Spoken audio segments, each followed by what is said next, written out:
Well, we're discussing now our major story tonight, which is the crisis in the Niger Delta region. Joining us on the news at 10 to take us further in this discussion is the Chief of Civil Military Relations in the Nigerian Army, General Nicholas Rogers, who joins us from Abuja. General Rogers, thank you for joining us on the news at 10. Thank you very much.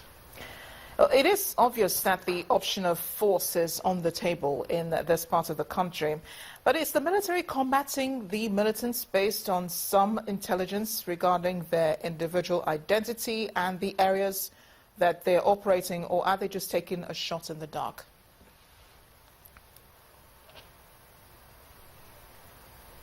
Well, right now the military has mobilized into the areas where we have crisis in the Niger Delta.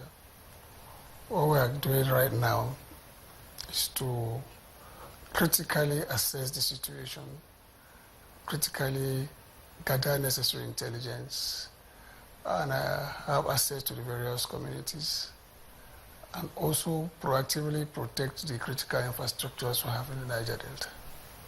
All effort is in place to make sure that infrastructures are not bombed, and our communities are not destroyed. Spillages are avoided. So we are putting everything on deck to ensure that normalcy returns in the Niger Delta and the oil companies continue their work to increase production. We all know that how critical the situation is for the critical infrastructures to be destroyed. That is very hard not on the economy, so we will not allow that to happen. So right now, we are in the Niger Delta. More platforms have been deployed in the Niger Delta to also assist in the operations. That is the situation for now.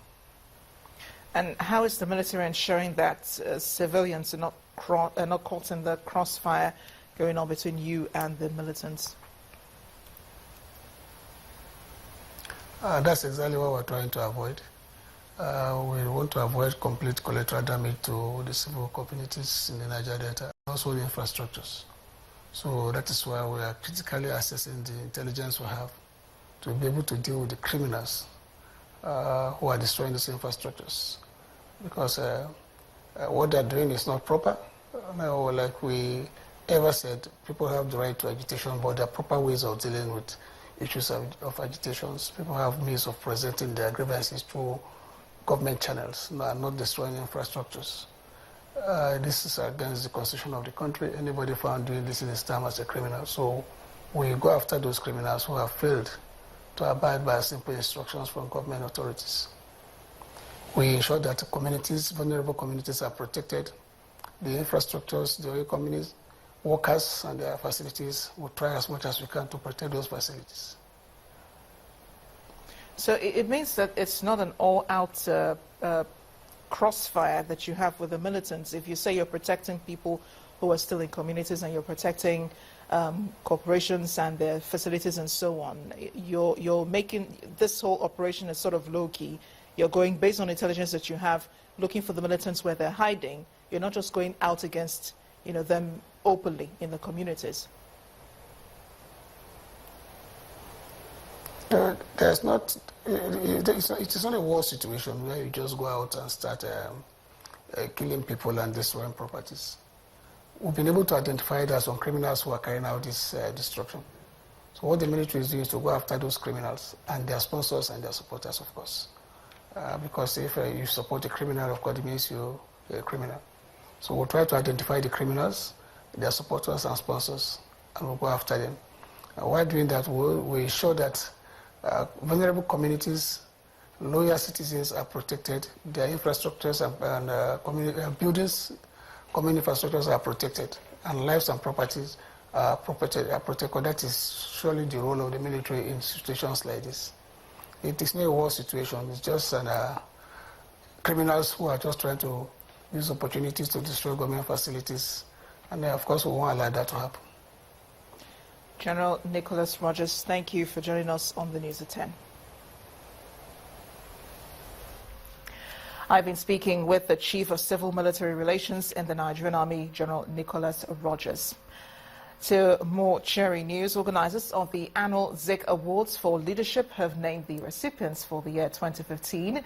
The awards are in 3 categories: professional leadership, public service, and business leadership.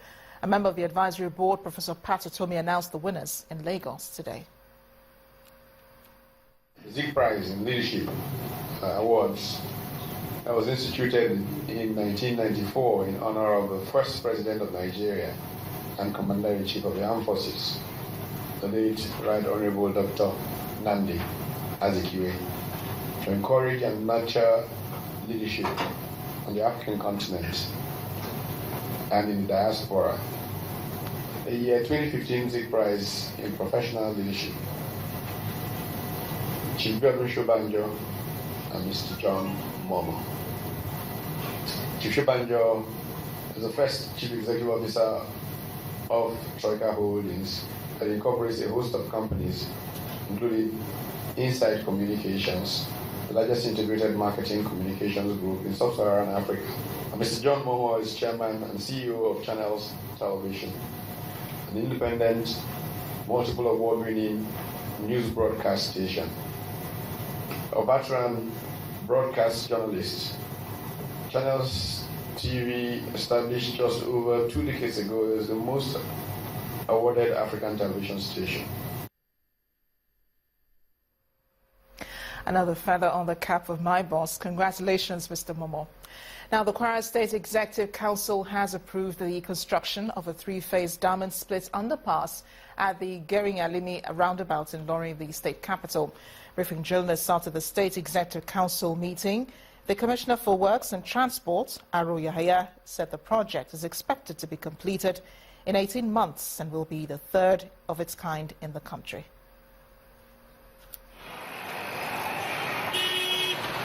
This is the Gering-Alimi roundabout, a major entry point into Ilorin, the Kwara State capital, from states in the southwest like Oyo, Ogun, and Lagos State. Traffic here at peak periods can get very disorderly, and to correct this situation and provide for the population growth, the Kwara State government has decided to construct a split underpass in the area.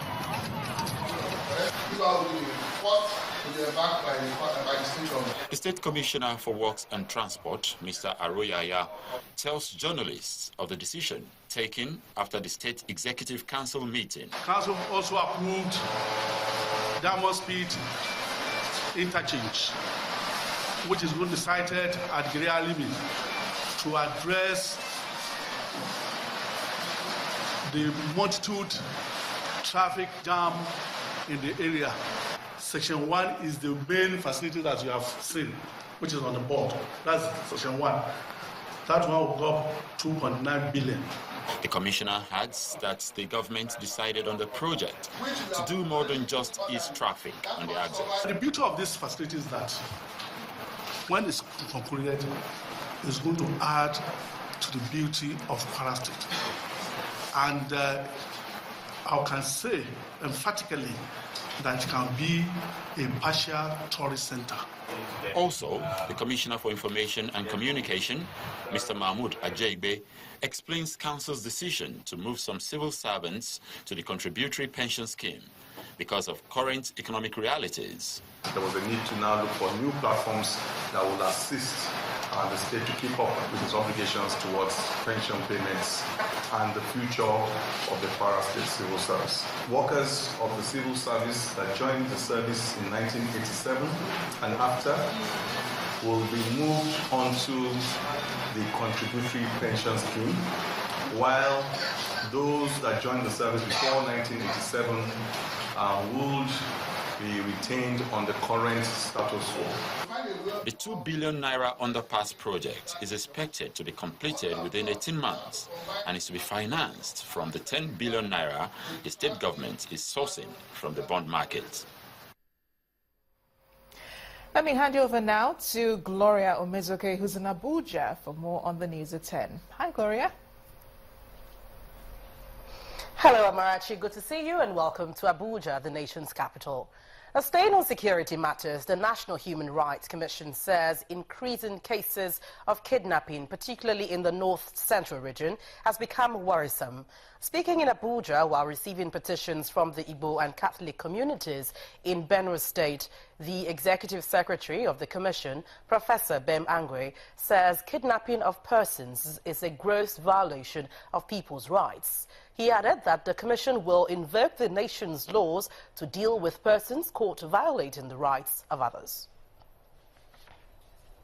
The National Human Rights Commission has, in the recent past, received similar petitions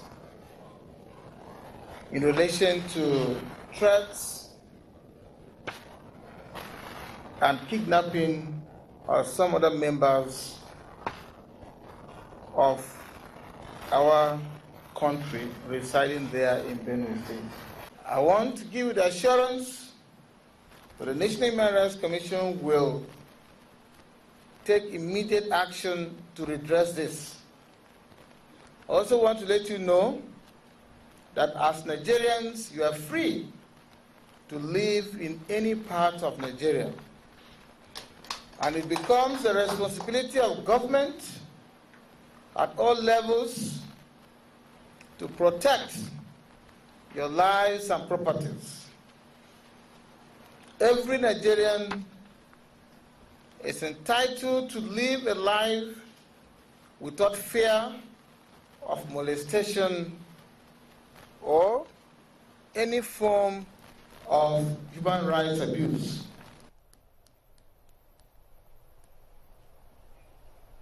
The Federal High Court sitting in Lagos has ordered the remand of a former commander of the Joint Task Force, Major General Emmanuel Atawe, and 2 other accused persons in prison custody. The court's remand order was made after their arraignment alongside a former Director General of the Nigerian Maritime Administration and Safety Agency, Mr. Patrick Apopolokemi. The accused face an 11-count charge of conspiracy, fraud, stealing and conversion of the sum of 19.7 billion naira to personal use. The accused persons all pleaded not guilty. Their lawyers then asked Justice Saliu Saidu to grant them bail. However, the application was denied and the matter adjourned till June the 24th, 2016 for commencement of trial.